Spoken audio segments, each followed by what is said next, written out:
So I posted something in this group that I'm in, and I posted something in my stories yesterday, and then I shared about it in this group that I'm in regarding like my healing. I'm always very candid about my healing and, having learned about my avoidant attachment styles and stuff like that.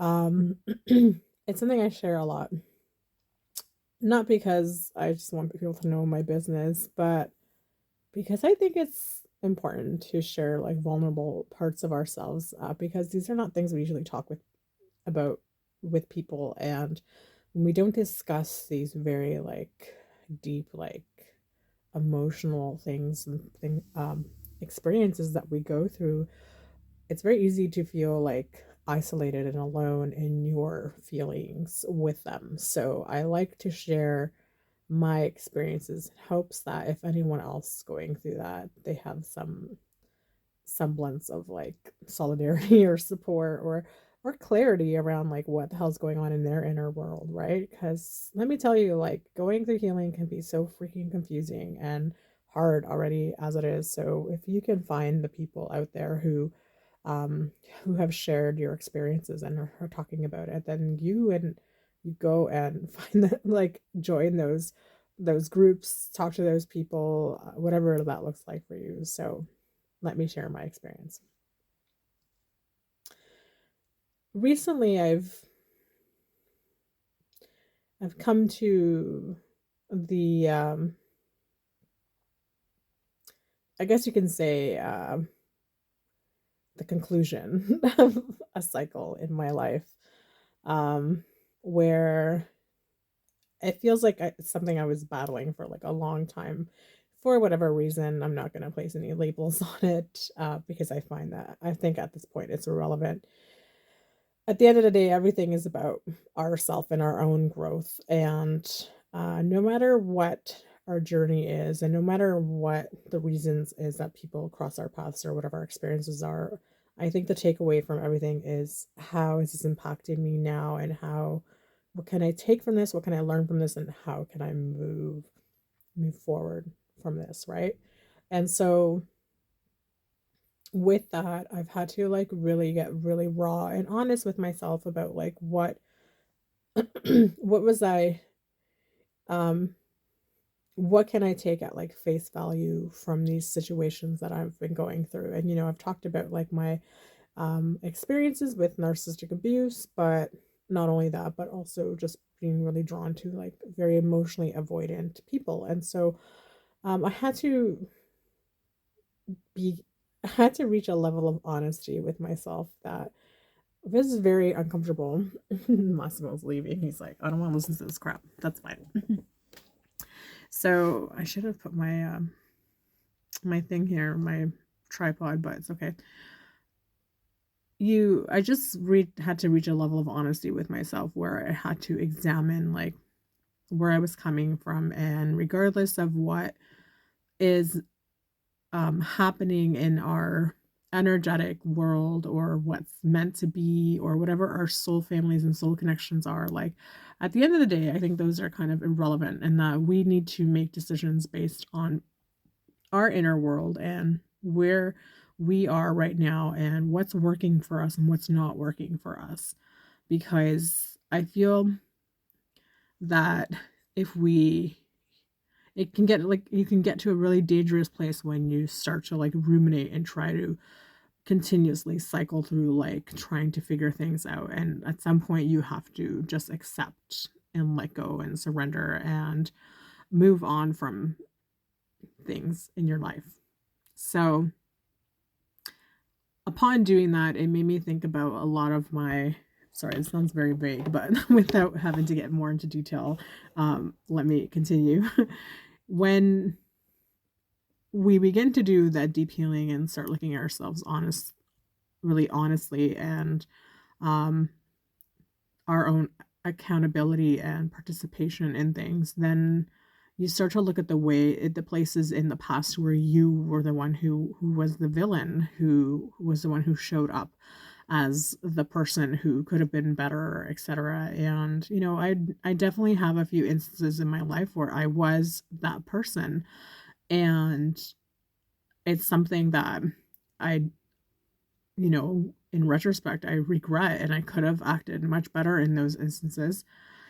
And I always like have this one person. That was what my original post was yesterday was there's always this one person who comes to mind when I think about my healing journey and um, being avoidant, having like turned away from the connections who were actually like good for me, like people who were good connections. And you can feel it in their energy, like when you're with them and you feel like this lovely mutual connection with that person.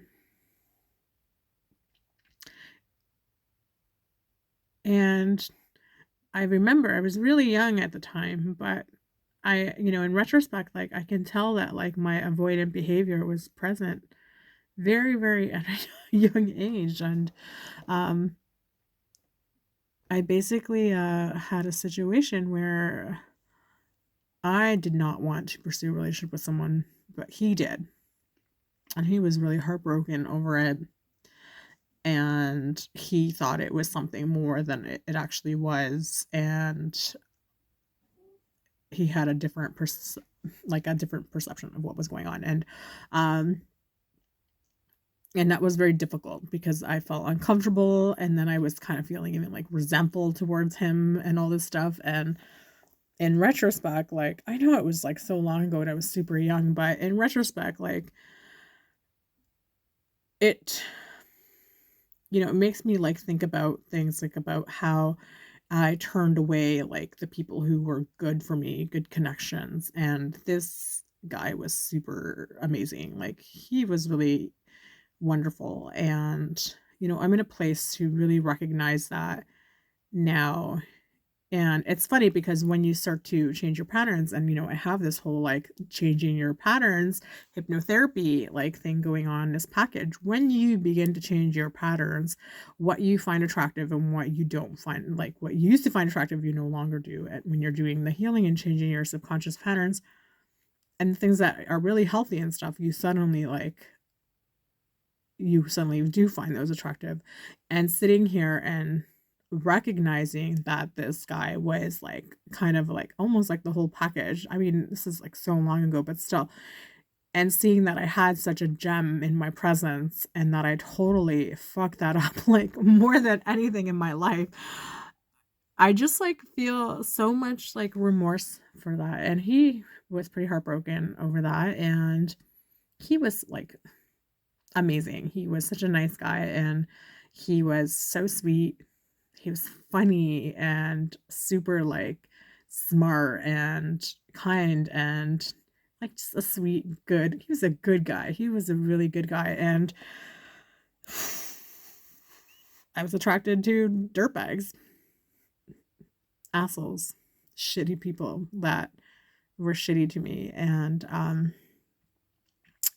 I went on to have like 2 long-term relationships with narcissists, and then he moved away.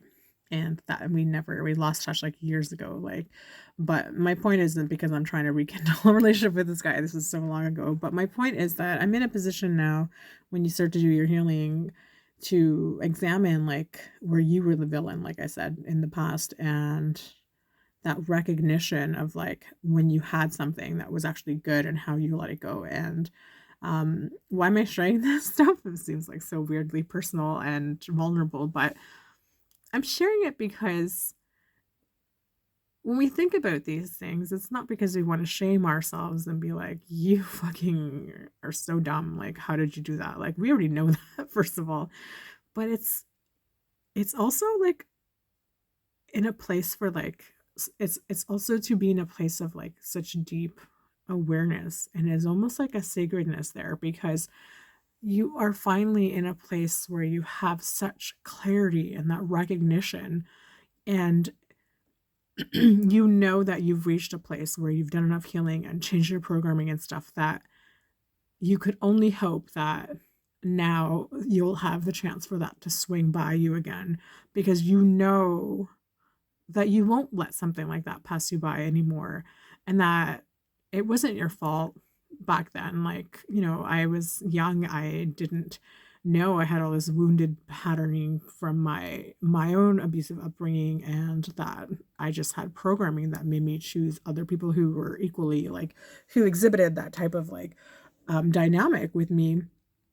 But I know that now, and you know, I could only hope that I would be so lucky as to find someone as amazing as him, and um and that I, you know, at this point in my life that I have enough um healing and knowledge and clarity under my belt to recognize that and to really like spot it when it shows up in front of me and not be a fucking idiot and mess it up. And that when it does show up, that I will embrace it and I'll be open to it and lean into it. And even though it may be scary, but I will still go into it and not fucking ruin it. And that's my only hope. And that is all we can do, right? When we're doing our healing work. And we're not here to mend the past or rekindle things and things like that, because sometimes that ship has sailed, that bridge has burned, and that's the past. And there's no going back anymore, unfortunately. And the only thing we can do is make the peace in our own hearts and pray that next time when it does show up, that you'll be ready for it and that you will be in the most gratitude expressing like version of yourself towards that new experience, and that you will be able to finally embark on something that is good for you, and you will wholeheartedly embrace and be willing to drop your guard and step into this new thing with someone who is also equally willing to do that with you. So, anyways, I just wanted to share my ramblings this evening. I don't even know if there was like a purpose of this video, but maybe someone like who's been struggling with like avoidant, especially dismissive avoidant like type of attachment styles, and if you're reminiscing on your past and doing the healing work and changing your patterns, like maybe this is something that you've been thinking about and how that's impacted your life, and how you've wanted to change things for yourself. So I really hope that if this is you and you've been doing the work to know that, like, you know, it's worth it. It's worth it for you to come like around and do like this full circle moment, and to give yourself some grace, because you were only doing the best that you could with the information that you had, and that's all we could do. And to forgive yourself and to have compassion and love for yourself. If you, when you do the healing work, it's really important that you have that for yourself, because you were never going to get past those big feelings, the woundings and things that we have. We already have so much shame within us, so we have to be able to be in a place of forgiveness and grace and kindness and compassion towards ourselves in order for us to finally get to a place where we get things that we're deserving of. You're deserving of it. I'm deserving of it. We're all deserving of it. So anyways, these are my ramblings tonight. I hope you're having a lovely evening. I hope you're taking care of yourself. And I do have that program available for those people who have been drawn to like very like narcissistic, abusive type of people, and you want to change your dating patterns. I have that hypnotherapy package still available. It's very, very cheap. It's only available to people who have been in these types of dynamics of relationships, because I want to like do you a solid. I really do, because I know what it's like to have to choose these crappy people. So if this is you and you want to sign up to this package, send me a message and we'll do it. We'll do it up. Okay. And that's 3 hypnotherapy sessions, okay, for like a dirt cheap. So send me a message. Doesn't matter where you are. It can be done virtually as well. Take care of yourself. Forgive yourself, be kind to yourself, and that's it. Don't and I pulled a card today, and it was a happy surprise. Something very good is about to happen, so your chances is not over. You still have time for that thing, that wonderful thing to happen to you, and it's not too late. I promise you. Okay, have a good night. Bye.